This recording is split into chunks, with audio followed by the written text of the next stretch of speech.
Muy buenos días, Diego Álvarez. Me presento, mi nombre es María Camila. El día de hoy voy a estar desarrollando unas preguntas con respecto al tema de construcción de paz con las víctimas del conflicto armado. Hola María Camila, mucho gusto. Mi nombre es Diego Álvarez, soy el director de la Corporación Río Abajo Cultura y Comunicaciones y aquí estamos como para resolver como todas tus inquietudes y no nada, eh, empecemos. Muchas gracias por su atención, por recibirme el día de hoy. Bueno, entonces empecemos. Diego Álvarez, ¿cuánto tiempo lleva ejerciendo su labor como activista y qué zonas ha impactado de manera que haya implementado una construcción de paz? Bueno, mira, nosotros estamos ubicados en el Bajo Cauca antioqueño, específicamente en Caucasia. Estamos trabajando desde el 2014, desde la Corporación Río Abajo Cultura y Comunicaciones, ¿cierto? Ya tenemos 6 años de estar trabajando acá en la región. Somos una organización que nace pensando un poco en retribuir eso que nos da la universidad pública y también porque la región ha sido azotada históricamente por el conflicto armado y es una región que está estigmatizada por la violencia, y entonces decidimos crear la Corporación Río Abajo para tratar de cambiar ese imaginario negativo que hay de la región, pero también para transformar un poco esas vidas que han vivido el conflicto de forma directa, ¿cierto? Entonces, en ese sentido, empezamos a apostarles a los proyectos sociales, todo el tema de la construcción de paz, de nuestras dos líneas de trabajo, que son la parte social, donde nos pensamos proyectos sociales y los ejecutamos, y las comunicaciones, precisamente para visibilizar esos procesos sociales que llevamos, ¿cierto? Entonces, encontramos como una línea muy estrecha entre el área social y las comunicaciones y empezamos a trabajar por esta hermosa región del Bajo Cauca. Empezamos con un proyecto y era haciendo pedagogía sobre los acuerdos de paz que se estaban dando en La Habana, sin hacerle campaña al sí o al no, simplemente fue a hacer pedagogía. Ese proyecto se llamó 4 acciones para construir paz, y eran 4 acciones simbólicas que tenían como excusa conversar sobre los acuerdos de La Habana, ¿cierto? Entonces viajamos a toda la zona rural de los 6 municipios que componen el Bajo Cauca y llevamos esa pedagogía de los acuerdos. Entonces les explicamos en qué consistían, ¿cierto? Era como tratando de que la gente entendiera qué estaba pasando en ese momento, ¿cierto? Y que tuviera una postura crítica acerca de, perdón, una postura crítica acerca de lo que eran los acuerdos de La Habana. En ese sentido, pues, logramos llegar a los 6 municipios, ejecutar el proyecto y ahí empezó como nuestra historia en la corporación ya en temas de construcción de paz.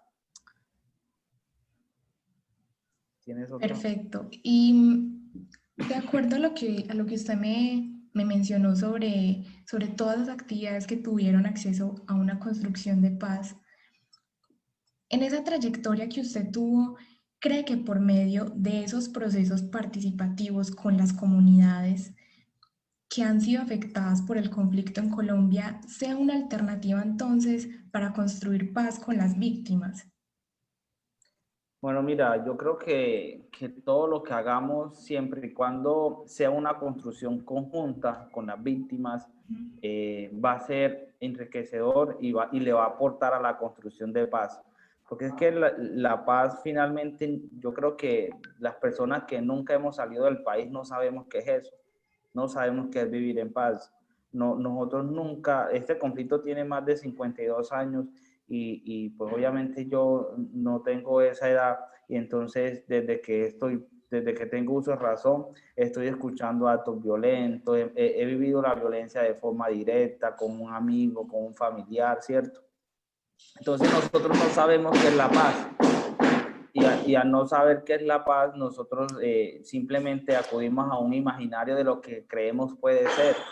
Entonces, tenemos momentos de tranquilidad, momentos en paz, pero no tenemos en la conciencia una paz a la cual poder agarrar, de la cual nos podamos agarrar. Entonces, desde la Corporación Río Abajo, lo que hemos venido haciendo es una construcción conjunta. Es una construcción conjunta de lo que nosotros creemos puede ser la paz, ¿cierto? Y en esa construcción vamos a las comunidades y construimos de forma colectiva para que nosotros podamos entender el conflicto y podamos trabajar sobre lo que realmente ha pasado, porque finalmente el conflicto armado se ha llevado en la zona rural, se ha llevado en la zona rural y eso lleva a que hay que trabajar con esa gente de la zona rural y ellos son los que realmente tienen el conocimiento ancestral y saben y son los que conocen sus territorios. Entonces, cuando se reúnen, cuando nos reunimos a crear juntos, cuando ellos hacen parte de esa construcción del imaginario de paz, considero que estamos haciendo paz y considero que hay personas que pueden sanar ese corazón duro que le ha dejado la guerra, y también podemos decir que a partir de lo que hacemos hemos rescatado jóvenes que han dejado de irse directamente al conflicto. Exactamente.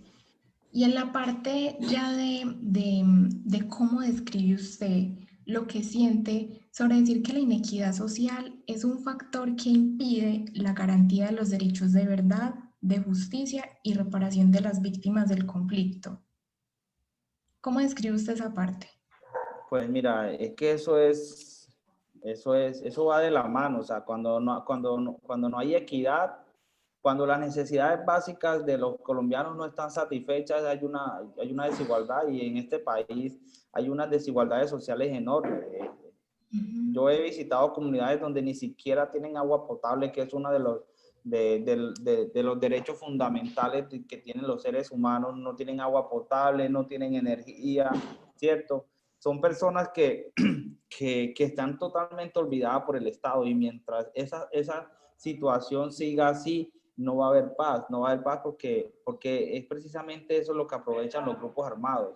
Esa vulnerabilidad en la que se encuentra la gran parte de la población, y en una zona como el Bajo Cauca, donde la ruralidad es mayor, y donde confluyen todos los grupos armados, y donde las necesidades básicas no están satisfechas, y donde la autoridad no es el Estado. Entonces, esa inequidad, ese abandono es uno de los factores que hace que el conflicto armado permanezca, y que hace que las personas no tengan otra oportunidad diferente a irse al conflicto, y al que no se va, pues tiene que salir a educarse, salir a pasar necesidades, y luego tratar de volver a trabajar por los suyos. Pero la inequidad obviamente es uno de los factores que hacen que el conflicto armado y que estemos acá, que se dé en esta zona, por decirlo así. Y esa inequidad social que mencionamos incluso es la que hace que se creen políticas, proyectos, programas, fundaciones que ayuden a que se reconozcan esos derechos de estas comunidades afectadas. Entonces, en este caso, ¿usted conoce la Fundación Mi Sangre? ¿Sabe a qué se dedica? Sí, sí conozco la Fundación Mi Sangre. Es una organización social que se dedica, pues, a llegar a estos territorios vulnerables, y que el Bajo Cauca es una región priorizada por los PDEP. Una región donde están todas las instituciones de cooperación internacional que han venido haciendo un trabajo, pero es que históricamente esta zona ha sido muy golpeada por la violencia. O sea, acá el tema de reparación y la no repetición es algo que todo el mundo espera, ¿cierto? Pero que en realidad eso viene a pasos muy lentos, y que en realidad acá no sabemos si eso se va a dar o no se va a dar. Acá la fuerza pública con los grupos armados tienen una relación muy estrecha y acá no hay a quien ponerle la queja, acá no hay donde acudir, acá las autoridades son los grupos armados. Entonces, acá la verdad es difícil ese tema y las organizaciones hacen un trabajo muy fuerte, pero hace falta mucha más fuerza. Una de las dinámicas que trabaja la Fundación Mi Sangre para esta construcción de paz que mencionamos es la implementación del arte, la música y la creatividad. ¿Mm? Y ellos dicen que genera un impacto positivo en las víctimas. ¿Cree usted que es verdad o cómo percibe usted este hecho? Bueno, mira, a través del arte se resiste. Es una forma de alzar la voz. El arte es lo único que no nos pueden quitar. Que el arte ha estado permeada por los grupos armados, sí. Que se han dejado de hacer cosas, sí. Pero que nos han callado, no del todo, porque a través del arte usted puede expresar. Es la única forma que ellos no han tenido para silenciar. Sin embargo, se ha visto afectada en gran medida, sí. Acá hay muchas muestras artísticas que se han dejado de hacer y que se han dejado de realizar precisamente porque las autoridades ilegales, por llamarla así, no dan permiso. Ellos dicen, no se puede ir a tal hora, acá no se puede ir, ¿cierto? Entonces esas muestras artísticas y culturales de cierto modo han sido censuradas y se han dejado de hacer precisamente por la violencia. Y es un tipo también de movilización social y participativa, solamente que lo que usted me comenta entonces es básicamente que es más fuerte esa organización que lidera todo el territorio que lo que uno puede hacer por medio de la participación, de idear maneras de alzar la voz de lo que está pasando para que no se vulneren los derechos. Sí, de cierto, en el territorio eh, es una forma, como lo decía ahorita, es una forma de resistir, es una forma de que la ciudadanía se expresa y alza la voz, pero mientras, volvemos a lo de ahorita, mientras no haya equidad, mientras el tema, la corrupción de nuestros gobernantes no pare, esto va a seguir igual, o sea, nosotros trabajamos el tema de derechos humanos, nosotros trabajamos el arte, de la cultura. De hecho, estamos haciendo un documental para la Comisión de la Verdad que lo vamos a entregar mañana, precisamente del área de cultura.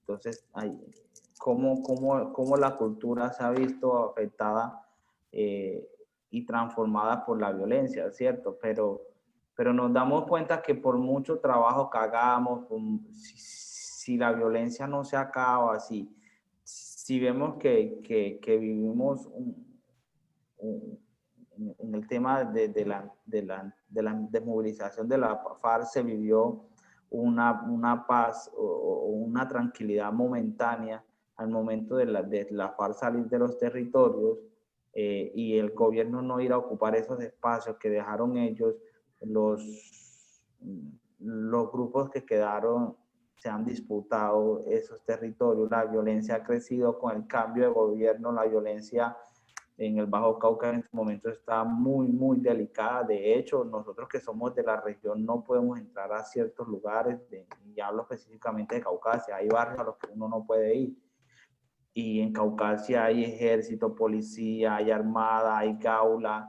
Entonces, hay un montón de fuerza pública y nos hemos dado cuenta que no es más pie de fuerza, es más inversión social, es más educación, es más oportunidades, es más el tema de que hay familias que si acaso se comen una comida al día, el tema de la equidad es fundamental para que se empiece a transformar territorio. O sea, hay jóvenes que se van expresamente por las necesidades que no tienen satisfechas, hay otros que se van porque los grupos los enamoraron, hay otros que los reclutan, pero el tema es fuerte, el tema en la región es complejo, es muy complejo. Hay muchos que se han ido por amenazas, hay otros que hay cosas que no se pueden hablar, ¿cierto? Entonces, y hay espacios en los que no se pueden. Y me entenderás también, si sí trato de buscar unas palabras que no suenen tan fuertes, porque, bueno, acá hay cosas que no se pueden decir. No es el momento. Llegará el momento en que se puedan hacer, pero este no lo es. En otro aspecto más de usted es activista, pero suponer de que no lo es, ¿tendría usted esta misma mentalidad de ser un ente de cambio y defensor de derechos humanos si estuviera desempeñando otro cargo totalmente diferente al que está ejerciendo actualmente? Bueno, yo no sé si yo soy activista. En realidad yo soy de esa generación de que piensa que las cosas se pueden hacer bien. Se pueden hacer bien y siento que somos de esa generación que piensa que debemos respetar a los otros, que debemos respetar las diferencias y que podemos vivir en paz. Y de hecho por eso trabajamos. Antes de estar en la Corporación Río Abajo, yo tenía mi trabajo normal como comunicador, tenía mi sueldo, vivía tranquilo, pero no era lo que me gustaba. Entonces yo renuncié con un grupo de jóvenes y empezamos esta locura de crear la Corporación de Río Abajo y de crear escenarios de paz, escenarios de diálogo. Entonces empezamos a pensarnos proyectos, luego nos pensamos un espacio que se llama Festival de Cine del Bajo Cauca, y es un espacio para hablar de lo que no se puede hablar, y todos los años tiene una temática relacionada con la paz, y este año fue Territorios Resilientes, y agrupamos a toda la institucionalidad de la región. Es una forma también de cuidar las espaldas, de involucrar a todo el mundo para que se puedan llevar ese tipo de conversaciones. Yo creo que si no estuviera este trabajo, seguiría pensando en que todo el mundo quiere la paz, y la paz es algo, por decirlo allá, subjetivo. O sea, son situaciones, momentos, pero todo el mundo quiere vivir en paz, y los conflictos son diferentes. Los conflictos que ustedes tengan en las ciudades son diferentes a los conflictos que se ven en los territorios como el Bajo Cauca, ¿cierto? En todos lados hay conflictos, solo que son diferentes. Incluso en las ciudades el tema del hurto, del atraco y eso son conflictos totalmente diferentes a los que se viven en el Bajo Cauca, donde son masacres, desplazamientos, grupos ilegales, droga, narcotráfico. Entonces, son conflictos totalmente diferentes, y además de esto nosotros tenemos, no sé si una desdicha, es un territorio muy rico en recursos naturales, en oro. Acá hay oro, hay níquel, hay un montón de riquezas, y todo el que llega con esa mentalidad de conseguir plata a cualquier precio, ¿cierto?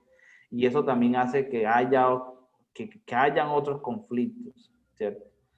Es una región total muy rica, y una región que debería estar de otra forma, ¿cierto? Y me refiero a otra forma, es al tema de que hayan los servicios básicos fundamentales garantizados, y no los tenemos, como es energía, agua, ¿cierto? Y esas cosas no las hay, y que hay mucha plata. O sea, son cosas que uno no entiende, pero esa riqueza natural también ha sido un talón de Aquiles para la población, porque entonces llega mucha gente todo el tiempo a aprovechar esos recursos, y eso hace también que haya otros conflictos ahí en el territorio.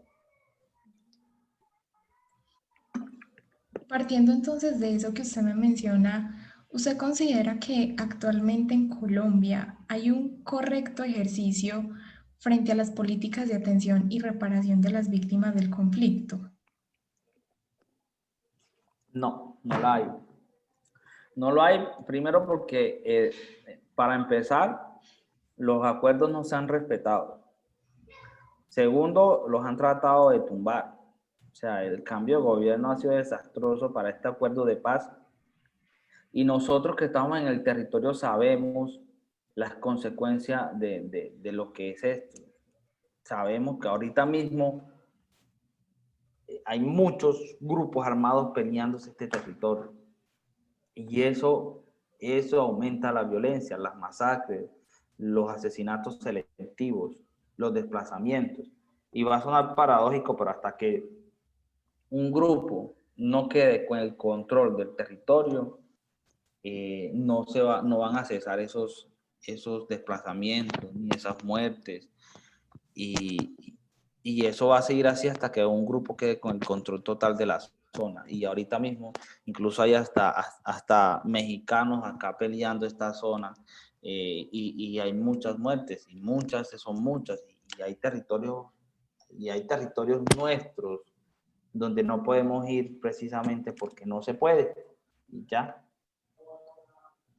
Y precisamente esa disputa por territorios es la que también ha llevado al asesinato de muchos líderes sociales en diferentes regiones del país. ¿Cómo se siente usted con respecto a esto? Mira, acá los líderes sociales vivimos todo el tiempo en una amenaza, en una zozobra. De hecho, hemos aprendido como a sacarle mantazos a la violencia, hemos aprendido a movernos. No hemos naturalizado la violencia como mucha gente, pero sí hemos aprendido a que no podemos entrar solos, de que hemos aprendido a movernos en el territorio, y de cierto modo eso nos mantiene acá. Pero la inseguridad es todo el tiempo. O sea, acá hay que pedirles permiso a la organización para poder entrar y salir de los territorios. Ellos son los que deciden si uno entra o sale, ellos son los que deciden quién vive y quién no, ellos son la autoridad. Entonces, obviamente, la riqueza natural, el narcotráfico, estamos en una zona estratégica, que son muchas cosas, mira, estratégicamente estamos bien ubicado, porque si lo miras por un lado está toda la serranía de San Lucas, y al otro lado está todo el Nube Paramillo. O sea, son territorios que se pelean, son rutas del narcotráfico que están en disputa todo el tiempo, y ahí unes el Urabá antioqueño con el interior del país, ¿cierto? Y por ahí hay un corredor muy fuerte. Entonces, eso también hace que por eso este territorio es muy, muy, muy peleado. Entonces, los líderes sociales, que son los que ponen el pecho, los que hacen denuncias, los que no están de acuerdo con los abusos, son las personas que terminan pagando el precio más alto, que es la vida y los desplazamientos. Dentro de este aspecto también, entonces, piensa o opina que estos crímenes contra estos líderes aumentaron luego de la firma del acuerdo de paz. ¿O siempre han Aumentaron, habido asesinatos? aumentaron después del cambio de gobierno. Siempre han habido asesinatos, pero ahora han aumentado mucho más. Ya tomando el panorama sobre el activismo, sobre la construcción de paz con las comunidades, ¿cuáles piensa usted que son las herramientas o las principales herramientas que se necesita para impactar una población que ha sido afectada por la violencia? Oportunidad, educación, pero no llevarles allá, no es no es que tengan que llevarles allá todo, no, hay que llegar con una oportunidad de vida, hay que llegar con educación, que las universidades lleguen a los territorios, que se haga una construcción conjunta con las comunidades, que saben qué quieren, saben cómo han vivido, conocen la zona. Y hay que llegar con esas necesidades básicas. Yo creo que los PD o los acuerdos hay que cumplirse. Ese tema de la ruralidad, de arreglar las vías terciarias, todo eso trae progreso para estas zonas. Y los campesinos necesitan comercializar sus productos, necesitan sacarlo, necesitan tener otra alternativa diferente a a la que ofrece el narcotráfico, porque hay unas vías que no son vías, que no son trochas, donde un campesino te puede decir, no, pues yo siembro coca porque es lo que me tocó, es lo que estos señores dicen que hay que hacer, ¿cierto? Por un lado. Y por otro lado, es que un campesino siembra 2 hectáreas de coca, las procesa, las vende y pueda que saque no sé cuántas panelas, no sé, las monta en un bolso, se monta en un caballo, va y las vende. Pero estas vías que no son aptas para transitar los vehículos, dime cómo un campesino saca 5 toneladas de yuca o de plátano de esta zona si allá no entran carros. Entonces es muy difícil decirle a los campesinos que no siembren eso cuando es lo único que tienen a la mano. Es la única forma de subsistir, porque ellos no, si, el que siembra arroz no come solo arroz, el que siembra plátano no come solo plátano, pero es que el hecho es que no tienen garantía, no tienen la forma de cómo sacar sus productos, porque allá no entran carros, y si entra, es supremamente costoso, entonces no justificas sacar 1 tonelada de plátano cuando, cuando se comercializa ni siquiera cubre los gastos. Entonces, ahí entenderás un poco por qué la gente dirá, no, pero es que esa gente, si usted sabe que la coca mata, si usted sabe que la marihuana es dañina, ¿por qué lo sigue sembrando? Simplemente por necesidad. Y es porque es la única opción que hay, porque no hay forma de sacar productos de un lugar donde no entran vehículos. Y ya eso a peso de mula ya no da.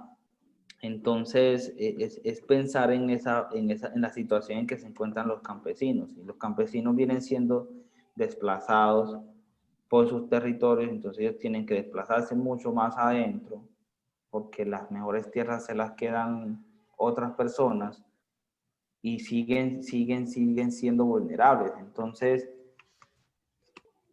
En algún momento de su vida,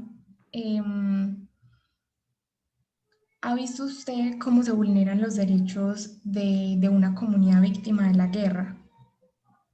todo el tiempo, en todo momento, acá hay gente acá salen desplazadas gente todos los días, acá asesinan todos los días, acá te despojan de tus cosas todos los días. Es todo el tiempo, o sea, no es algo que pasa esporádicamente, es todos los días. Hace menos de un mes desplazaron toda una comunidad que se llama la Isla de la Amargura, donde son más o menos 800 hectáreas, ahí viven muchas familias y salieron desplazadas toditas sin que nadie pueda hacer nada. Y la Isla de la Amargura y a menos de 12 kilómetros hay un batallón, el batallón Rifle del Bajo Cauca, y es insólito, pero la gente sale desplazada. Y si cogemos la vía Medellín, lo que es después de Tarazá, el 12, el 15, al otro lado del río, o sea, al otro lado de la carretera, están los cultivos de coca, o sea, a simple vista, y pasando el río, y del otro lado de la carretera está el ejército parado. Entonces, yo creo que eso responde a tu pregunta. Y por ejemplo, ¿ha tenido usted alguna acción inmediata frente a estas situaciones? Las acciones inmediatas que podemos hacer nosotros es llevar oportunidades a estos territorios, pensarnos proyectos que ni siquiera son financiados por el gobierno colombiano, sino por la cooperación internacional. Nosotros lo que hemos tratado de hacer es capacitar, acompañar a estas comunidades. Hemos llevado capacitaciones en derechos humanos, comunicación comunitaria, unos fortalecimientos organizacionales. O sea, es una hormiga comiéndose una torta, o sea, pero esos granitos, cuando comiencen a sumarse muchas más personas, cuando comiencen a sumarse muchos más granitos de arena, el trabajo va a ser más grande. Y al ser más grande va a tener muchos más resultados. Entonces, se necesitan muchas voluntades, se necesitan más pie de fuerza o más personas que se dediquen a lo mismo, ¿cierto? Y para usted, ¿cuáles han sido esos factores determinantes y recurrentes que dieron origen a ese conflicto armado en Colombia? Que para hablar de conflicto, imagínate, tenemos que volvernos 52 años atrás. Los que más han marcado Pues que el acá territorio. históricamente hemos estado marcados por la violencia todo el tiempo. O sea, es que decirte primero, pues obviamente esa lucha entre rojos y liberales. Ujú, Luego empezamos una lucha por el territorio. Luego se empieza este tema del narcotráfico, ¿cierto? ujú. Luego el tema de la minería ilegal. O sea, es que son muchos conflictos que han marcado, que han estado acá históricamente todo el tiempo. Entonces, decirte que hay un detonante, no, o sea, Hay por eso te varios. decía, nosotros no tenemos un imaginario de lo que es la paz en la región. Piensa entonces que aún lo seguimos o aún lo siguen nutriendo y degradando estos factores. Persisten. Sí, la violencia persiste, los abusos persisten, eh, los desplazamientos persisten. Y la falta de oportunidades para esta población también. Sí, en realidad sí. La falta de La ausencia oportunidades del son muy Estado. pocas. La ausencia del Estado es muy marcada. Acá, por ejemplo, en mi caso y de varios compañeros, tuvimos la fortuna de que la Universidad de Antioquia tiene una sede en Caucasia, pero difícilmente un campesino tiene la oportunidad de ir a las ciudades a educarse. Ujú. Y acá sí, en Caucasia hay varias universidades, está la Remington, están varias universidades privadas, pero son muy costosas. Y la universidad pública, que es la de Antioquia, no, con una población tan grande, no. Y además de eso, las ofertas no es que sean las mejores, ¿cierto? Entonces muchos jóvenes terminan por ahí eh, de mineros, otros se van al ejército a prestar servicios, luego de que vienen de allá, es un arma de doble filo, o sea, vienen entrenados y entran a los grupos ilegales, porque incluso yo cuestiono eso, o sea, los jóvenes se van al ejército ¿a qué? A perder el tiempo, a aprender de armas, porque cuando salen de allá, ¿qué oportunidades tienen? Ni siquiera tienen la oportunidad de seguir estudiando porque allá van a prestar servicio, a aprender a manejar armas y luego llegan al territorio donde siguen las mismas necesidades, donde las necesidades básicas no están satisfechas, donde se comen una comida al día y lo que saben es coger un arma. Imagínate qué pueden hacer. Con respecto a todo lo que usted ha mencionado en la entrevista, ya para finalizar, he evidenciado que realmente para construir paz no es mucha de la ayuda del gobierno, sino de cada persona. Cómo generamos nosotros procesos de participación e integración con esta población afectada. Entonces, suponer de que, por ejemplo, usted es el dueño de una empresa importante del país, agro, ¿estaría dispuesto a incorporar a víctimas del conflicto en su equipo de trabajo, pero sin importar que tengan o no tengan experiencia en la labor, pero llevando a cabo obviamente una previa capacitación para cada uno de ellos? Lo haría como una alternativa para construir paz, para incorporarlos o reincorporarlos en la sociedad. Es necesario que esta gente que decidió salir del conflicto tengan oportunidades. Ujú, Y el miedo no es que yo estuve una vez en San Vicente del Caguán haciendo un trabajo para la Oficina del Alto Comisionado para la Paz, una serie documental que se llama Atentamente Colombia, y hablaba con un guerrillero y hablaba con un ciudadano de San Vicente y le hacía esa misma pregunta que tú me hiciste y él me respondió algo así como que como que a nosotros no nos preocupa que la guerrilla esté por ahí y que esté ocupando cargos públicos, ni que esté ocupando, haciendo un trabajo diferente a lo que venía haciendo en la guerrilla, esa guerra. Si igualmente ellos van a estar, si la FARC no se desmovilizaba, los guerrilleros iban a seguir estando en la selva como en las grandes ciudades, camuflados. Y ahora la idea era tenerlos ocupando cargos públicos, ocupando puestos en empresas, y ya no estaban haciendo guerra. O sea, es que es algo que se necesita, es algo que hay que, a la gente hay que darle segundas oportunidades. Todos nos equivocamos todo el tiempo. Hay unos que se equivocan y llegaron a coger un arma, pero hay otros que se equivocan y no lo hicieron, pero también han hecho mucho daño desde sus equivocaciones. Entonces, somos un país mezquino, en realidad. Un país mezquino, un país indolente. Y la gran población de nuestro país está en las ciudades, y las grandes ciudades fueron las que eligieron el no a la paz como una opción. Entonces esa gente que dijo no a la paz nunca ha vivido la guerra de forma directa, las ha escuchado por televisión. Y esa gente que tiene ese resentimiento hipócrita es la que debe venir a estos territorios como el Bajo Cauca, es la que debe venir a esta zona a sentir miedo, es la que debe venir a esta zona a aguantar hambre, porque la gente se encierra y no puede salir, es la que debe venir a sentir qué es el miedo en realidad, a sentir que no puede pasar de una cuadra a la otra porque lo asesinan. Esa gente que dijo no es la que debe estar acá, y claro, a la gente que se desmovilice hay que darle la oportunidad de reinsertarse a la vida.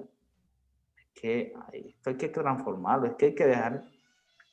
Y también en uno de esos viajes escuchaba que perdonar es muy difícil perdonar, pero es el único camino que tenemos si queremos la paz, es perdonar y perdonarnos, porque también hemos fallado, todos. Muchas gracias a usted, Diego Álvarez de Regabajo, por la entrevista. ¿Tiene algo más por añadir? María Camila, no, gracias a ti por escucharme. Cualquier cosa que consideres que te hizo falta, me cuentas, estamos como para trabajar. Decirte que la Corporación Río Abajo es una corporación que trabaja con el objetivo de tratar de transformar este territorio. Venimos ya hace un tiempo largo trabajando, hemos recibido incluso practicantes de comunicaciones, de trabajo social, antropólogos, sociólogos. Entonces, nada, decirte que nos sigas, que le des me gusta a nuestra página, y cualquier cosa que necesites, por acá la orden. Y nada, gracias a ti por escucharme, y esto es un espacio para hablar de lo que no se puede hablar, y de cierto modo me desahogué contigo. Hay cosas en las que uno tiene aquí como que las quiere gritar y no puede, y también se cohíbe. Incluso hay muchas cosas que no te cuento porque no se puede, y porque es una forma también de cuidarse. Ahora llegará el momento en que sí se puedan contar, pero no siempre. Comprendo. Muchas gracias entonces por el espacio y, y nada, que tenga un feliz día.